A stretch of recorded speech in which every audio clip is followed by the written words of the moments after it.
This is Jonathan Agnew of Fifth Pro Boxing Fans, joined by Spencer Brown. We're here at the final press conference ahead of Parker against Wardley this Saturday night. Team Parker in confident mood. Spencer? Listen, we're all in confident mood. He's never had a better camp. He's very happy, and a happy fighter is a good fighter. He's really confident this one. He's strong, he's fit, everything he wanted to do he done. The only thing I can see is if Fabio managed to detonate one punch. I can't see him winning any boxing match with him. I can't see him winning in the clinches, up close, the strength, any of it. I just think we got this one. Spencer, a few months ago in Ipswich, Wardley broke your heart with that one punch against Hooney.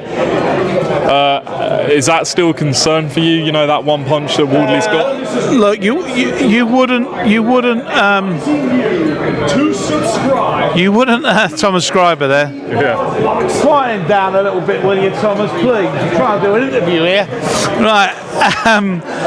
So anyway, yeah, that did break my heart. Justice Hooney, I thought he was 9 rounds up. I thought Fabio looked a shot fighter. I thought it was all over. And then he dropped his left hand. He ripped his bicep. Couldn't punch with that. Came in, went to throw the right and got caught. I don't even think Fabio just closed. I think Fabio closed his eyes and let the gun go, and it hit the target bang on. And we never really got over it since, to be quite honest. But Justice is all right. He'll be back. He's a good young fighter, and I think he's going to be a major force in the heavyweight division in years to come. But back to Joe.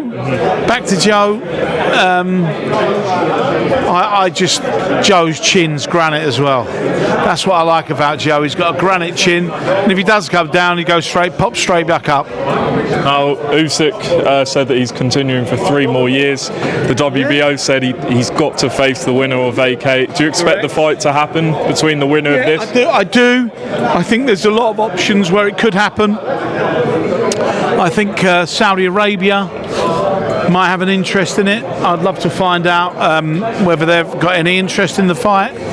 I think it could happen in America, or this might throw this into the mix. I actually think in Auckland it would be a massive sellout, and I think worldwide people would watch it. So I like the sound of Auckland as well.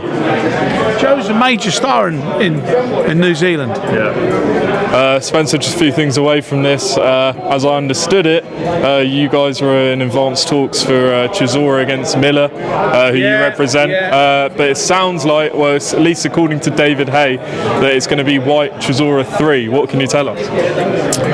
David Hay obviously knows more than me. I don't know who want to watch that fight.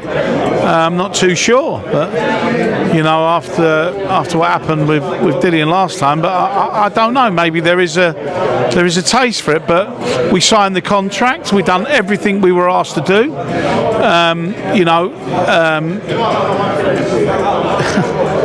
I'm really upset about it actually, because we got camp sorted. People going on about the VADA. He enrolled in VADA immediately. Done all his testing, and we're just waiting for Derek to sign the contract. Obviously, he didn't. I mean, when I saw Derek last time, he said he was going to knock him out in round 1. He said, I'm going to knock Jarrell Miller out in round 1, and now he doesn't even want the fight. I'm lost for words, really. Hopefully, Jarrell will come over tomorrow. I'll watch the fight anyway. We're trying to organise something, and maybe there's something else for him over here. Who knows? So as far as you're concerned, Chisora Miller is dead in the water. Look, we've signed the contract. We're ready to fight tomorrow, but obviously Derek doesn't fancy it, does he? Might be a bit much for him, at this stage of his career. It was announced yesterday that Adric Kabayel will return in Germany January 10th.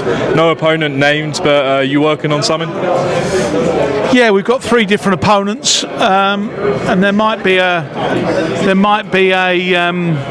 rabbit in the hat as well. We might have to pull out, but that rabbit we don't know. But there's some good fighters, all unbeaten fighters who are set to face him.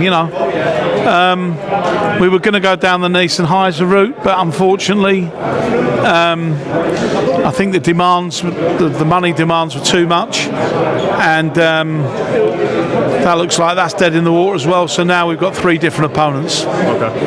And Tyson Fury, he said on the Furosity channel that he's basically saying, well, what's the point of me coming back?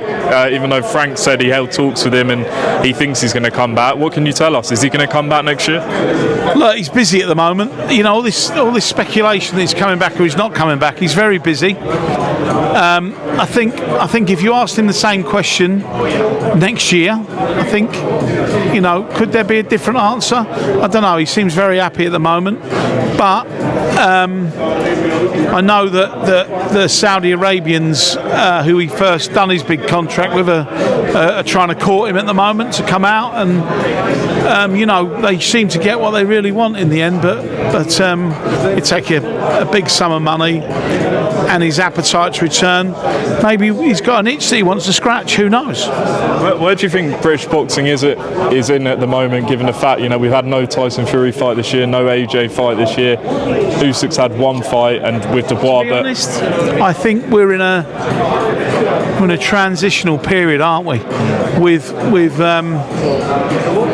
all our great champions, they're all getting older, and we've got the wonder kid coming, Moses Tumu, who nobody wants to fight. It just seems ridiculous. The kid's 19. Nobody wants to fight him. Nobody wants to get in the ring for him. And if they do want to fight him, they want these ridiculous sums of money. And I'm looking to. I've actually put an opponent forward, which I think could be a great fight for him. He's a good fighter. Any clues? No, I can't give you the clues because they might say no, we don't want him. But yeah, this kid's a good fighter and won his last couple of fights, and I think he's 17-0 or 16-1, something like that. So hopefully we can maybe get him a fight sooner or later. Poor fella, but he's a great kid, and for me, boxing without Tyson Fury is very dull, and Anthony Joshua, very dull. Spencer, anyone else you want to mention? Anyone you've got? We've got loads there now. We've got John Gillies is fighting on the undercard at Tottenham. Against the kid from Leeds. We've just done a deal with a kid out of Denmark, Jacob Bank, who's very good, and of course Hamza Shiraz. We're all looking forward to him coming out. Who I know in the next year or so he will become a world champion. What would you do with Shiraz? Last question. What would I do with him? Yeah, who are potential opponents? Well, look, there's Jamie Munguia, there's Pacheco, there's a big domestic dust up with Callum Simpson. It's really, I think Hamza will fight anybody. Any offers, mate, to any of those guys? Well, look, I think Pacheco's fighting in December. Yeah. And there's a few other guys as well that could possibly be, but I like the Pacheco fight, and Belly, that's a good fight as well. Whether that'll be next fight or further down the line, I don't know, but he's got plenty of options, and let's hope he fights in Riyadh in February. Spencer Brown, appreciate your time. Good luck on Saturday with Joe Parker.